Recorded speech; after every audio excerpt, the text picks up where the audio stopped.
রাতে রাতে সবাইকে মনাজ লাগে তোমাদের অনেক অনেক স্বাগত। আজকে সকালবেলা থেকেই শুরু করলাম এই রান্নাবান্নার কাজ। আজকে আমি একটু ছোলার ডালের বড়া বানিয়েছিলাম, তো ভাবলাম এখান থেকে ভিডিওটা স্টার্ট করি আর তোমাদের সাথেও শেয়ার করে নিই। তোমাদের সাথে তো ভালোভাবে অনেক দিন ধরেই কথা হয় না, সেই কারণে আজকে মন করলো যে এখান থেকে স্টার্ট করা যাক। যদিও আমি ইন্ট্রোটার পরের ভিডিওতে দিয়েছিলাম, বাট ওটাকে কেটে আমি ভাবলাম থাক, এখান থেকে যেহেতু শুরু করেছিলাম তাহলে এখান থেকেই তোমাদের সাথে শেয়ার করি। তারপরে যে কাজগুলো করেছি সেগুলো তো পরে র্যান্ডামলি আসবেই।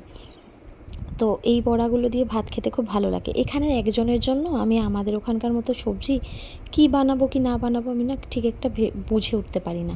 ওই জন্য নিজের যেটা খেতে ভালো লাগে সেরকমই কিছু আমি বানিয়ে নিই।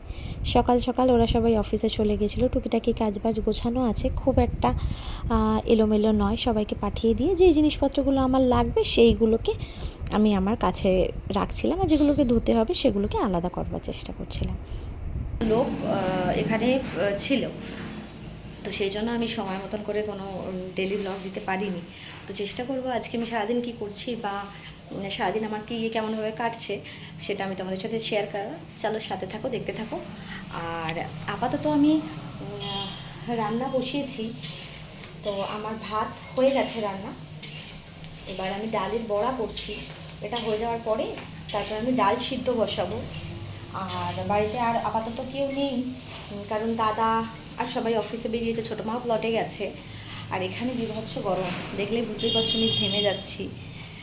তো আমাদের ওখানে মোটামুটি বৃষ্টি হচ্ছে, এখানে থেকে থেকে একটু মেঘ দিচ্ছে, কিন্তু তারপরে বৃষ্টি তো হচ্ছে না। তারপরে আবার যেন যখন একটু রোদ দিচ্ছে তখন যেন খুব ভ্যাপসানি গরম লাগছে। তো যাই হোক, আমি এখনও ঝাড়ু পোছা কিছু করিনি। চলো সাথে থাকো, দেখতে থাকো। আর ইচ্ছা আছে তোমাদের সাথে কোনো একটা কিছু শেয়ার করার। আজকে কোনো একটা কিছু বলাটা ভুল হবে, একটা নতুন জুয়েলারি, গোল্ড নয়, ডেফিনেটলি সিলভার জুয়েলারি শেয়ার করার ইচ্ছা আছে। চলো আমি কতটা তোমাদের সাথে শেয়ার করতে পারছি সেটা আমি দেখছি। চলো সাথে থাকো। আমি রান্নাঘর থেকে এসে আমি ভাবলাম আগে তোমাদের সাথে রাখিগুলোই শেয়ার করে নিই। এই দেখো, এই রাখির বক্সগুলো আমার 2 ননদের। আসাম থেকে যেই ননদ এসেছিলো সেও রাখি দিয়ে গেছে। এদের মধ্যে রাখি বাঁধতে পারুক কি না পারুক, প্রতি বছর কিন্তু ভাইয়ের জন্য রাখি দিয়ে যায়। তো উনি 5টা 7টা রাখি দিয়ে গেছেন আর 7 ভাইয়ের জন্য, আর পালছিন রাখি দিয়ে গেছে ঋষভের জন্য। তো যাই হোক, আর এই রাখিগুলো হচ্ছে আমার বড় ননদিনী, যিনি গোরখপুরেতেই থাকেন, কিন্তু তাও তিনি কিনে এখানে দিয়ে গেছে। এটা 5 ভাইয়ের। এবার আমাদের জন্য যে বৌদিদের যে রাখিগুলো বাঁধে সেটা এখনও কেনা হয়নি, কারণ তখন তো অত বেশি রাখি পাওয়া যাচ্ছিল না। যেগুলো পাওয়া গেছে তাদের মধ্যে মোটামুটি পছন্দ করে নিয়ে চলে এসছে, কারণ ওই ননদিনী তো চলে যাবে, সেই জন্য পছন্দ করে নিয়ে এসছে। আমাদেরগুলো এখনও কেনা কিন্তু ওনাদের বাকি রয়েছে, তো কিনে টিনে আমার কাছেই রেখে গেছে। তো এগুলো হচ্ছে রাখি। এবার আসো দেখাই তোমাদের আরও একটা গিফট, সেটা কিন্তু আমার খুব পছন্দ হয়েছে। আমি ভাবলাম যে তোমাদের সাথে শেয়ার করি, আশা করি তোমাদেরও পছন্দ হবে। এই গিফটটা হচ্ছে গিয়ে চিনির জন্য এনেছে আমার বড় ননদ। মানে ঋষভকে চিনি যখন রাখি বাঁধবে, মানে ঋষভ চিনিকে এই গিফটটা দেবে। তো দেখো পাশে কি সুন্দর অ্যাংরি বার্ডস রয়েছে, আইসক্রিম রয়েছে। এটা কিন্তু আমার খুব পছন্দ হয়েছিল।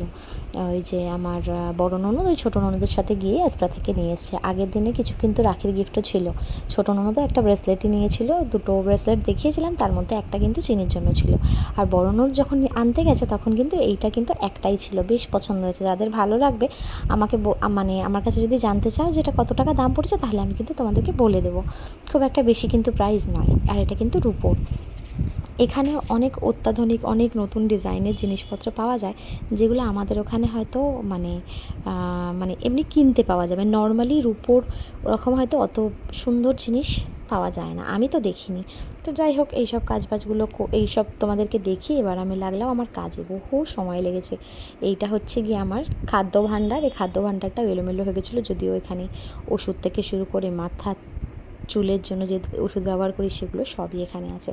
তারপর পড়েছিলাম এই জামা কাপড়ের জায়গাটাকে নিয়ে। এখানে ও জামা কাপড়গুলো এত মেসি করে রেখেছিল, সেগুলোকে না গোছালে হচ্ছিল না, ডোরটা আটকাচ্ছিলই না। তারপর আমি এই টেবিলটাকে একটু পরিষ্কার করলাম। এখানে পরিষ্কার অপরিষ্কারের কিছু কিন্তু নেই, কিন্তু কোনো একটা জিনিস নেওয়া হলে না অন্যগুলো ছড়িয়ে ছিটকিয়ে থাকে। তো যাই হোক, আমি কাজবাজ করতে করতে প্রেসওয়ালে আঙ্কালেও চলে এসেছিলো, তো এই জামা কাপড়গুলো প্রেস করে উনি দিয়ে গেলেন। এবার দেখো, এখানের মেন আকর্ষণ দেখায় রাধাকৃষ্ণ। এটা আমি কিন্তু মায়াপুর থেকে এনেছিলাম। আমি বহুদিন ধরে এটা আমি আমার ওয়ার্ড্রোবের মধ্যেই রাখতাম, রাখার কোনো ঠিকঠাক জায়গা পাচ্ছিলাম না। বাট আজকে মনে হলো যে না, এখানে রাখা যেতে পারে। আর এই পাশের এই লাইটটাকেও আমি বার করলাম, ভাবলাম বুঝি পাশে রাখলে দেখতে ভালো লাগবে। এটা কিন্তু আমি বিয়ের সময় গিফট পেয়েছিলাম। মানে এটাতে এটা হচ্ছে কি মেনলি আমার ননদের ছেলেমেয়েরা মিলে, মানে 2 ননদের ছেলেমেয়েরা মিলে এই গিফটটা আমাকে দিয়েছিল। এটা কিন্তু আমার খুব পছন্দের। এর লাইটটা কিন্তু চেঞ্জ হয় দেখো, মানে এটার একটা সুইচ রয়েছে যেটাকে অন অফ করলে তারপরে এটার লাইটের কালারটা কিন্তু চেঞ্জ হয়, রেড হয়ে যায়, পিঙ্ক হয় আর ব্লু হয়। বেশ পছন্দ হয়। এটা কিন্তু প্রত্যেকটা ফুল আলাদা আলাদা করে খোলা যায়, সেটা সেইভাবে খুলেই কিন্তু আমি ডিবানে রেখে দিয়েছিলাম। আর অনেকটা ধুলো পড়ে বলে না পছন্দ লাগে না, ওই জন্যই আমি তুলে রেখেছিলাম। এই দুটো প্লাস্টিক যেটা দেখলে সেগুলো দিয়েই বেঁধে বেঁধে রেখেছিলাম যেন ধুলো যেন না পড়ে। এটা রোডের পাশে একদম বাড়িতে প্রচণ্ড ধুলোবালি পড়ে ওই জন্য। তো এইসব কাজবাজ করতে গিয়ে কিন্তু আমার অনেকটাই দেরি হয়ে গেছিলো, খাওয়া দাওয়া কিন্তু অনেক লেট হয়ে গেছিলো। বিকেলবেলায়ও কাজবাজ মোটামুটি বেশ ভালোই ছিল। তো যাই হোক, এইসব কাজবাজ করে দেখো আমার কিন্তু ঘুম থেকে উঠে পড়েছি। ঘুম থেকে উঠে এটা কিন্তু সন্ধ্যের ভিডিও। সন্ধ্যের পরে আমি বিশেষ সেরকম কোনো কাজ করিনি। রাতের বেলায় বাইরে থেকে খাবারই এসেছিলো, সেই জন্য রান্নাবান্নার কোনো ঝামেলা ছিল না। তাই এই জন্য ভাবলাম যে এখানেই ভিডিওটা শেষ করি, এরপরে তো আমি আর কিছু করিনি, তোমাদের সাথে কী শেয়ার করব। যাই হোক, ভিডিওটা ভালো লাগলে like, share, comment and subscribe করে দিও, ওর পাশে থাকা বেল আইকনটাকে প্রেস করে দিও। সবাইকে খুব ভালো রেখো, ভালো থেকো। রাধে রাধে। আবার দেখা হবে অন্য একটা ব্লগে। টাটা।